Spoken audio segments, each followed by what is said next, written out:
आसिम मुनीर एक जहनी मरीज है जिसकी इखलाकी पस्ती की वजह से पाकिस्तान में आइन और कानून मुकम्मल तौर पर खत्म हो चुके हैं और किसी भी पाकिस्तानी के बुनियादी इंसानी हुकूक अब महफूज नहीं। मुझे और मेरी अहलिया को आसिम मुनीर के हुक्म पर छोटे मुकदमात में जेल में रखा गया है और शदीद तरीन जहनी टार्चर किया जा रहा है। मुझे मुकम्मल तौर पर एक सीएल में बंद करके कैद तन्हाई में डाला हुआ है। 4 हफ्ते तक मेरी किसी एक इंसान से भी मुलाकात नहीं हुई और बैरूनी दुनिया से बिल्कुल बेखबर रखा गया।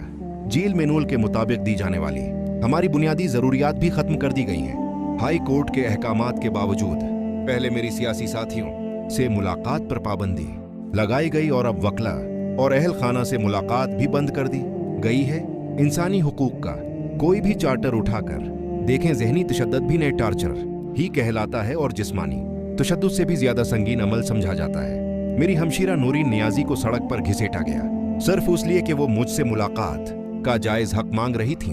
ये सिर्फ आसिम मुनीर जैसा शख्स ही कर सकता है। उसने डॉक्टर यास्मीन राशिद जैसी बुजुर्ग कैंसर सराइवर को सियासी इंतकाम की गरज से जेल में डाला हुआ है। मेरी अहलिया बशरी बेगम को सिर्फ मुझ पर दबाव डालने के लिए कैद किया हुआ है। इनके बच्चों से भी इनकी मुलाकात नहीं करने दी जा रही। इनको तमाम सहूलियात से महरूम रखा गया है। इन सब मिसालों से इस शख्स की जहनी सतह का अंदाजा होता है। कई तन्हाई काटना इंतहाई तकलीफ दह अमल है, लेकिन मैं ये सिर्फ अपनी कौम की खातिर बर्दाश्त कर रहा हूँ। जब तक कौम खुद गुलामी की जंजीरें नहीं तोड़ती, पाकिस्तान पर मुसल्लत माफियाज ऐसे ही उसका इस्तेहसाल करते रहेंगे। एक्सटेंशन माफिया, लैंड माफिया, चीनी माफिया, मेंडेट चोर माफिया हर एक उस कौम को तब तक गुलाम बनाकर रखेगा जब तक कि ये कौम खुद उठ खड़ी नहीं होती। आप आज उनके गुलाम हैं, आपकी नस्लें उनकी नस्लों की गुलाम होंगी। अगर इस चुकर को तोड़ना है तो कौम को खुद गुलामी की जंजीरें तोड़कर हकीकी आजादी के लिए खड़ा होना है। वक़्त के दोनों जानिब खेलने वालों की मेरी पार्टी में कोई जगह नहीं है। ऐसे लोग तहरीक इंसाफ के पर मीर सादकन और न मीर जाफर हैं। एनडीयू वर्कशॉप में तहरीक इंसाफ के लोगों की शिरकत शर्मनाक है।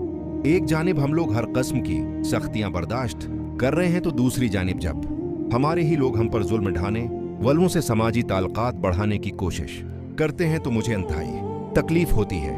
मैं हमेशा कहता आया हूं कि अपने ही लोगों पर डरून एटेक्स और मिलिट्री ऑपरेशन से दहशतगर्दी मजीद बढ़ती है। आसिम मुनीर की पॉलिसियां इस मुल्क के लिए तबाहकन है।